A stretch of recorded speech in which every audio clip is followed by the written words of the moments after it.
दिल्ली में कथित शराब घोटाले से जुड़े मनी लॉन्ड्रिंग का केस लंबे समय से चल रहा है। इस मामले में जांच एजेंसियों ने मुख्य रूप से आम आदमी पार्टी और दिल्ली सरकार के 3 बड़े चेहरों को गिरफ्तार किया था, जिसमें दिल्ली के मुख्यमंत्री अरविंद केजरीवाल, पूर्व उप मुख्यमंत्री मनीष सिसोदिया, राज्यसभा सांसद संजय सिंह को गिरफ्तार किया था। इसके अलावा इस मामले में आम आदमी पार्टी के ही पूर्व पार्ट टाइम वॉलंटियर विजय नायर को भी गिरफ्तार किया गया था। अरविंद केजरीवाल के बाहर आने के बाद इस कथित घोटाले से जुड़े 4 आरोपियों को जमानत मिल गई है, जो दिल्ली सरकार के लिए एक बड़ी राहत है। वहीं हरियाणा चुनाव से पहले केजरीवाल का बाहर आना पार्टी के लिए एक प्लस पॉइंट माना जा रहा है। इन सभी लोगों को जमानत दिलाने में 4 वरिष्ठ अधिवक्ताओं की बड़ी भूमिका रही है। ऐसे में ये जानना जरूरी है कि कौन है वो 4 वकील जिन्होंने अरविंद केजरीवाल सहित आपके इन बड़े चेहरों को जमानत दिलाई। इन 4 वकीलों में सबसे पहला नाम आता है वरिष्ठ अधिवक्ता अभिषेक मनु सिंघवी का। वे इस पूरे मामले में शुरू से ही आम आदमी पार्टी का पक्ष मुखरता से अदालत में रख रहे हैं। उन्होंने इस केस में सत्र न्यायालय से लेकर सर्वोच्च न्यायालय तक आम आदमी पार्टी के नेताओं का पक्ष रखा और उन्हें जमानत दिलाने के लिए एड़ी चोटी का जोर लगा दिया। अभिषेक मनु सिंघवी ने इस केस में कितनी बड़ी भूमिका निभाई है, इसका अंदाजा आप इसी बात से लगा सकते हैं कि जब 17 महीने बाद मनीष सिसोदिया जेल से बाहर आए, तब उन्होंने सिंघवी को अपने भाषण में भगवान बताया था। उनकी कई बड़ी दलीलों पर सुप्रीम कोर्ट भी सहमत हुआ और कोर्ट ने इस मामले में जमानत दे दी। अभिषेक मनु सिंघवी मूल रूप से राजस्थान के जोधपुर जिले के निवासी हैं। सिंघवी के पिता लक्ष्मी मल जैन भी एक पेशेवर वकील थे और उनकी गिनती भी बड़े वकीलों में होती थी।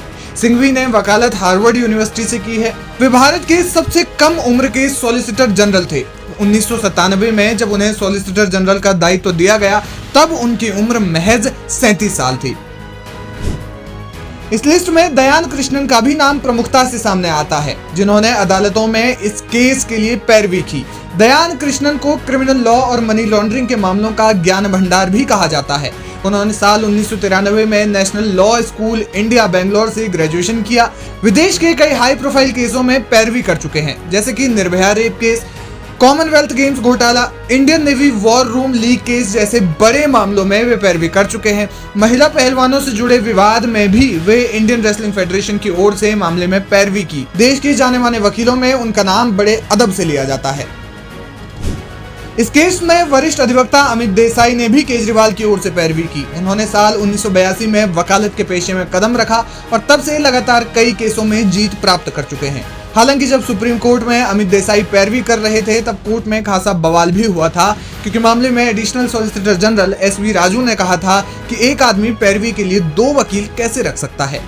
साल 1984 में हुए भोपाल गैस त्रासदी मामले में उन्होंने यूनियन कार्बाइड इंडिया लिमिटेड के गैर कार्यकारी अध्यक्ष केशव महिंद्रा का बचाव किया था।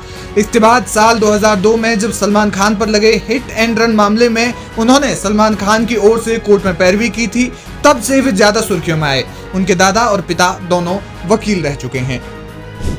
वकीलों की इस फहरिस्त में एक महत्वपूर्ण नाम मोहित माथुर का भी आता है, जो निचली अदालत और उच्च न्यायालय में लड़ाई लड़ रहे थे। जब कोर्ट ने इस मामले में रोजाना सुनवाई शुरू की, तो रोज कोर्ट में मोहित माथुर ही उपस्थित होते थे। उन्हें आपराधिक मामलों की पैरवी का एक बड़ा जानकार माना जाता है। मोहित माथुर 2022-23 में दिल्ली हाईकोर्ट के बार एसोसिएशन के अध्यक्ष भी रह चुके हैं। वे 2019 में भी दिल्ली हाईकोर्ट बार एसोसिएशन के अध्यक्ष चुने जा चुके हैं। वकालत के अलावा वे मैथमेटिक्स ऑनर्स में भी स्नातक हैं।